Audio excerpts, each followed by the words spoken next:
What's up, guys? Welcome to Daily Dose of Reddit. This is your host, Zach, and today's subreddit is r/EntitledParents.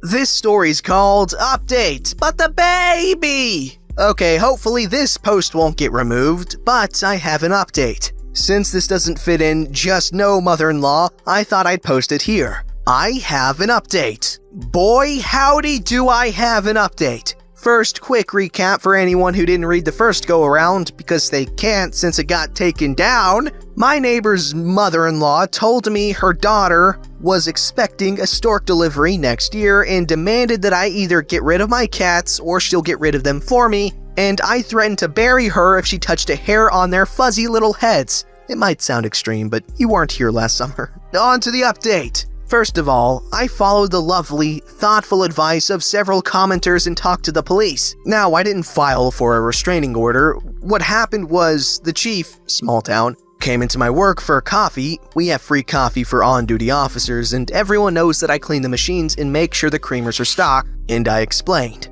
I did not mention that she threatened my cats, because he's old school and an animal that doesn't work isn't worth anything. But I did mention that she's been standing outside and screaming at me when I go for my morning run, which is right after I get off work, and that it's making me very uncomfortable. I also explained that I didn't want to formally do anything, because I didn't want to hurt neighbor or pregnant neighbor. He nodded, called me 6 kinds of idiots. I can't remember who said I shouldn't set myself on fire to keep them warm, but he repeated it almost verbatim, and told me he'd talk to them in an unofficial capacity as long as I promised to file in an official capacity when crap goes downhill. So, Christmas night. One of the officers stopped by my work to tell me what happened in the wide-eyed awe that you could only get when you witness something you just can't believe happened. First, the chief, with an officer as backup, told the family, neighbor, pregnant neighbor, and mother-in-law that I was nervous with the way she kept yelling at me when I went on my morning runs, and that after what happened last summer, I have every reason to be nervous. This woman throws a tantrum. She starts screaming, stomping her feet, picked up a piece of the nativity set, and threw it at the chief. I gaped when the officer told me this. For context, this is a deeply Christian area, and messing with the nativity is almost sacrilege around here. So the chief, having had enough, and not caring one bit for rude, entitled people, arrested her for assaulting a police officer. She went to jail and has seen the error of her ways. Okay, no, she didn't. When I got off work yesterday, neighbor and pregnant neighbor came to meet me in tears. She told them that she'd bought their mortgage and she was going to evict them if I didn't drop the charges. The charges, I would like to remind you, that I did not press. I just stared at them in astonishment for a good 5 minutes before my brain rebooted. Told them to talk to the bank, explain that someone is claiming to have bought their mortgage, and ask if it's true. Spoiler alert, it wasn't. Now, that would have been bad enough, except that the bank manager they spoke with happened to be Jay, for the sake of anonymity, and because I'll always have a fondness for the men in black. Jay is a notorious gossip. She can't pass 5 people without telling all of them every detail of her day. So when she learned that not only did someone claim falsely that a mortgage had been bought, not only did someone threaten them with eviction, which apparently only the bank can do if they didn't do something, but that person was the mother-in-law? Wow, I'm surprised her flapping lips didn't herald a wind advisory. And I do mean that in the best possible way. If you're reading this, love ya, Jay, never change. Even if she gets off with a slap on the wrist, not likely. Our chief has many memorable qualities, but he does hold a grudge. She can't even get a bail hearing because her lawyer has to appeal for an interjudicial judge. I think that's what it's called when you get a substitute judge, because all 3 of ours are on vacation and the earliest ETA is January 3rd. Oh, and the bank, the one the mortgage was through, is also pressing charges, because it's illegal to claim you own a mortgage that you don't? Oh, and her name is Mud in our town. Welcome to life in a small town, bench. Okay, well, we don't really know what the initial story was. However, this woman is as entitled as it gets. This story's called Entitled Mother Thinks Age and Height Are the Same Thing? Hi everyone! I'm extremely new to Read It and never thought I'd use it for anything, but I thought I'd share an experience that I've had with an entitled parent. I live in Los Angeles and have a passion for working in theme parks. I've worked at Disney, Universal, and Pacific Park, the pier with the roller coaster and the Ferris wheel in GTA 5 for people who are unfamiliar with the LA area. This story is only one out of the literal over 30 I have with working in this industry for so long, so if you all want more, I'll gladly share. This is from when I was working as a ride operator at Pacific Park for a small children's ride that was probably the most tame and boring ride in the whole park. Luckily, it's not there anymore because that ride was the most painfully slow to operate, especially if it's an 8-hour shift. So when kids actually came up to the ride, I loved to interact with them as much as possible to make time go faster. The ride was meant specifically for children, and there was a height limit. For this ride, it was 42 inches. This is a very common thing in all theme parks. In the chance that they were too short, I'd politely take the parents and the kids aside a little to explain the reason their child can't go on the ride. Sometimes they were upset, but not as insane as this one woman I had to deal with. Once you work at parks for a while, you can just tell from almost 10 feet away if a child is too short for the ride you're operating, and when this mother with a child that hardly even reached her knees started to walk over, I knew instantly I'd have to turn them away. She sits on a bench a little ways away from the ride and lets her child run over to the line. There wasn't anyone else in line or on the ride, so I was able to give him all my attention right away.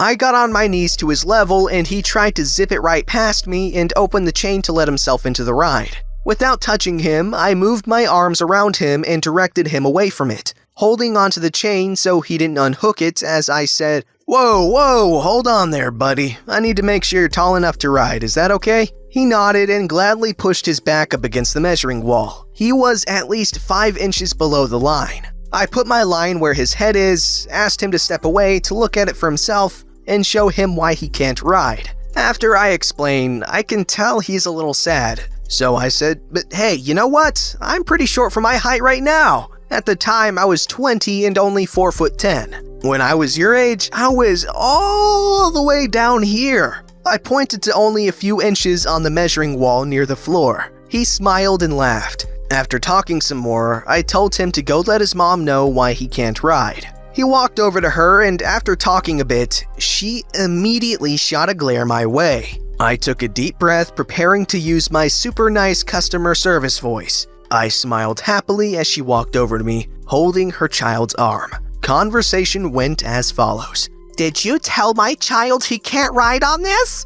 "Yes, ma'am. I'm very sorry, but he is a little too short for the ride." "He is 12 years old. He should be fine." This kid looked at the most 6 years old. His age has nothing to do with it, it's his height. I pointed to the measuring wall showing the 42-inch requirement. "He is way older than that. He can ride this if he wants to." I gave her a confused look and glanced over the sign. "This doesn't have an age requirement on it, it's the height requirement." "I know that, I can read. I'm trying to tell you he can go on this." "And I'm trying to explain he is too short for this." She doesn't listen and reaches for the chain to lift it up, pushes the kid forward to go under it and into the ride area. I quickly move my hand in front of him to block his path, because honestly, that can be potentially dangerous if he goes on the open track like that. I ask him to come back and bring him safely under the chain again.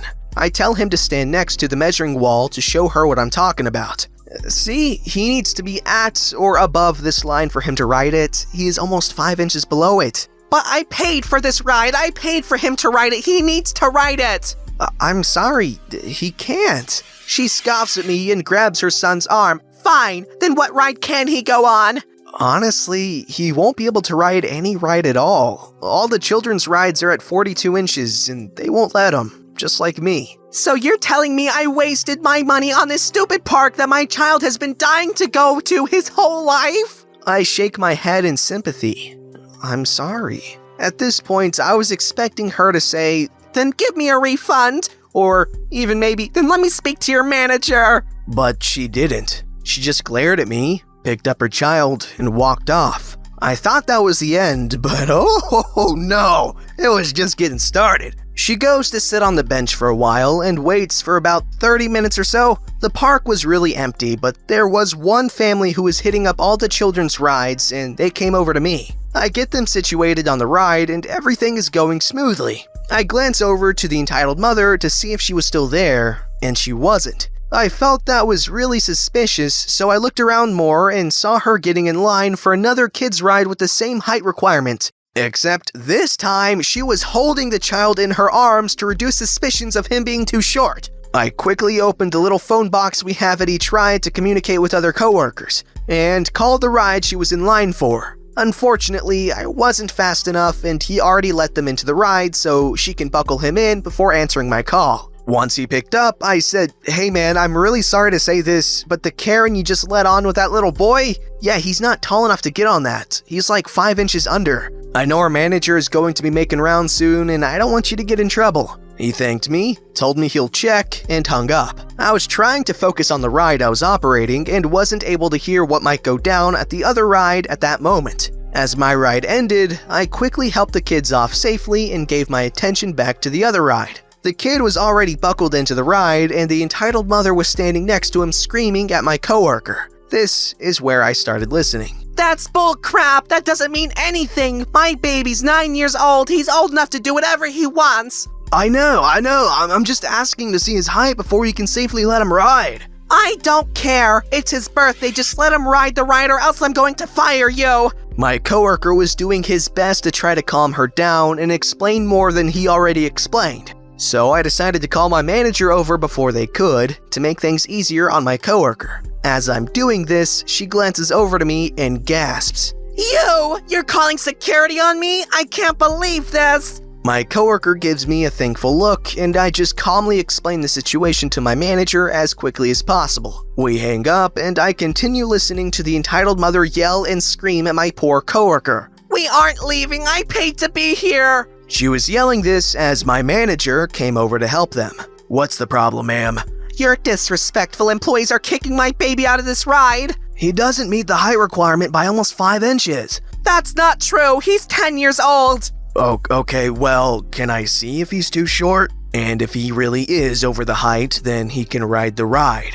But if not, we can't let him. No, you can't. It's his dream to ride this ride, please. Ma'am, please stop yelling. All we can do is see if he's tall enough. If you continue to act like this, we will have to escort you out. You wouldn't dare. You touch me or my son and I'll sue you for sexual assault, you child lover. My manager wasn't having it. He took out his walkie-talkie and called security. As they came to get them, she screamed and begged them to stop. Her child was gently escorted out. The whole time she was yelling, I can't believe you would do this to a pregnant woman! To a white, pregnant woman! I didn't think she looked pregnant, but who knows? If she was, maybe her hormones were out of control to the point of becoming hysterical about a small $10 children's ride for her son who didn't even care about going on it or not. I still think about her today and wonder how that kid might be now. Hopefully nothing like his mom. Okay, I'm sorry, but that last thing he said was like, if she was pregnant, maybe her hormones were out of control.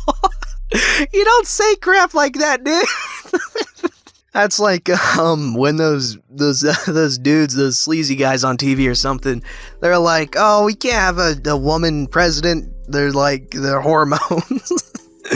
That's just funny. I know he probably didn't mean anything bad by that, but it's just funny. Also, I kind of felt sympathetic at first for the kid, obviously, he's too short. But I was like, I kind of understood where she was coming from because if he was 12 and under 42 inches, I could understand why she'd be like, oh, come on, he's 12. But yeah, then she lost me. This story's called Entitled Dad Mad He Was Not in Front of Us in Line. My mom and I went to the grocery store to buy some food for my brother before he went for university. And once we were done, we head for the line. Around this time we got there, a dad, entitled dad, and what I assumed was his daughter, nice kid, were walking to the same line as us. Just as they got closer though, my mom and I made it right before them into the line. Note that they were not as close as we were when we were walking to the line. We were closer and got there before them. There was only one line today, and so things were going slow. Until another cashier opened. My mom noticed and began to go there, not before entitled dad had some things to say about us to his daughter. "Oh look, a cashier opened up, let's go." Dad, those people came before us. Let them go. "But they cut us in line." He was whining when he said this. No, they were first. At this point, my mom gave them a glare before giving the stuff to the cashier. As I was trying to get the stuff, I didn't have any room to get everything from the farther side of my cart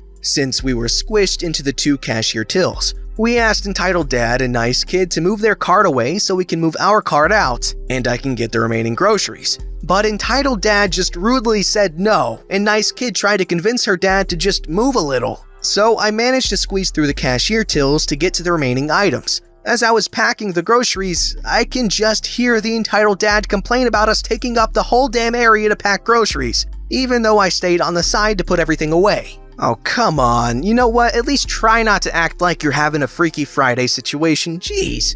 Don't forget to like, subscribe, and hit that bell to never miss an episode.